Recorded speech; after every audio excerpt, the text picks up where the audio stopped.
नमस्कार दोस्तों, मैं doctor Tripti Bhandari, director Bhandari dental care, और आज का हमारा चर्चा का विषय है कोविड-19 और उससे रिलेटेड डेंटल प्रॉब्लम्स। तो जैसा कि आप सब जानते हैं कि कोविड वायरस हमारे शरीर में आता है और उसे काफ़ी नुकसान पहुंचाता है। पर ये वायरस हमारे शरीर के अंदर आता कैसे है? यह वायरस हमारे नाक और मुंह के ज़रिए अंदर आता है। और नाक और मुंह के ज़रिए क्यों अंदर आता है? क्योंकि हमारे नाक और मुंह में ACE2 करके रिसेप्टर्स प्रेजेंट रहते हैं, जो ये वायरस से अटैच होते हैं और जिसके कारण वायरस हमारी बॉडी के अंदर एंट्री कर लेता है। ये रिसेप्टर्स हमारे मुंह की हर ग्रंथियों में मौजूद होते हैं, जैसे कि ज़बान, तालू, सलाइवरी ग्लैंड्स, जो नसें होती हैं, नर्व्स होती हैं, क्रेनियल नर्व्स, इवन जिंजाइवा और चीक म्यूकोसा, हर जगह मौजूद होते हैं। अब ये वायरस हमारे मुंह के अलग अलग भागों में जब अटैच होता है तो हमें अलग अलग सिम्टम्स देखने को मिलते हैं। जैसे कि अगर यह वायरस हमारे ज़बान में अटैच होता है तो हमें कोविड टंग जैसे सिम्टम्स दिखाई देते हैं, जिसमें पहले ज़बान का मोटापन या टंग की स्वेलिंग और फिर टंग में अल्सरेशन या टंग में छाले होने की जैसे सिम्टम्स दिखाई देते हैं। इस वायरस के हमारे टंग में अटैच होने के कारण ही हमें लॉस ऑफ टेस्ट सेंसेशन भी होता है। अगर यह वायरस हमारे चीक म्यूकोसा और जिंजाइवा में अटैच होता है तो हमें मसूड़ों की सूजन, मसूड़ों में स्वेलिंग और मसूड़ों में अल्सरेशन जैसे सिम्टम्स दिखाई देते हैं।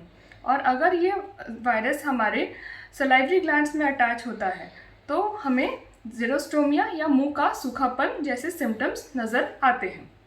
जब यह वायरस हमारे क्रेनियल नर्व 1, 5, 7, 10 में अटैच होता है, जो हमारी सूंघने की शक्ति से रिलेटेड होते हैं, तो हमें लॉस ऑफ स्मेल भी होता है।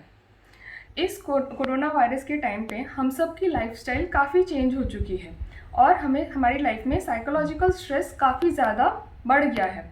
इस स्ट्रेस के कारण ब्रुक्सिज्म यानी कि ना चाहते हुए भी दांत को दांत से घिसने की जो टेंडेंसी है काफ़ी देखने को मिली है, और इस घर्षण के कारण क्रैक टूथ या फ्रैक्चर टूथ काफ़ी ज़्यादा कॉमन फाइंडिंग्स हो चुके हैं।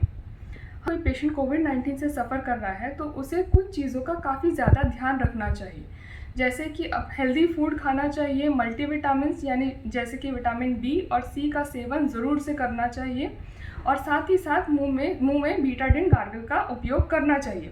इस गार्गल के उपयोग करने से मुंह में जो वायरल लोड होता है वो कम हो जाता है, और साथ में जो मुंह है आपका बाकी भी दूसरे इन्फेक्शन से दूर रहता है। जो पेशेंट्स कोविड से रिकवर कर रहे होते हैं उन्हें कुछ चीज़ों का काफ़ी ध्यान देना चाहिए। सबसे पहले तो उन्हें अपना ओरल हाइजीन किट है उसे रिप्लेस करना चाहिए और नया इस्तेमाल करना चाहिए। कोविड की ट्रीटमेंट के दौरान हमें काफ़ी high dose of antibiotic, antiviral and corticosteroids दिया जाता है, जिसके कारण हमारा इम्यून रिस्पॉन्स कम हो जाता है या लो हो जाता है, और इसका फ़ायदा अपॉर्चुनिस्टिक इन्फेक्शंस को मिलता है। काफ़ी सारे opportunistic infection post Covid patients में देखे गए हैं। उसमें सबसे कॉमन है एक तरीके का फंगल इन्फेक्शन जिसे ब्लैक फंगस या म्यूकोरमाइकोसिस भी कहा जाता है। ये इन्फेक्शन काफ़ी घातक और डेडली है।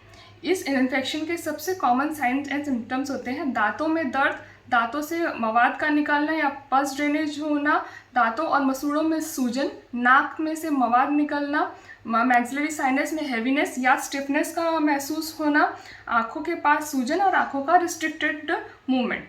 सो इन साइंस एंड सिम्टम्स को आप प्लीज़ अलार्मिंग समझिए, और इमिडिएटली अगर ऐसे कुछ भी सिम्टम्स आपको दिखाई देते हैं या महसूस होते हैं तो इमिडिएटली आपको अपना डेंटल चेकअप कराना चाहिए, ताकि आप इस बीमारी से बच सकें। आज सब के लिए बस इतना ही। घर पे रहें, स्वस्थ रहें। जल्दी मिलेंगे अगले वीडियो में। नमस्कार।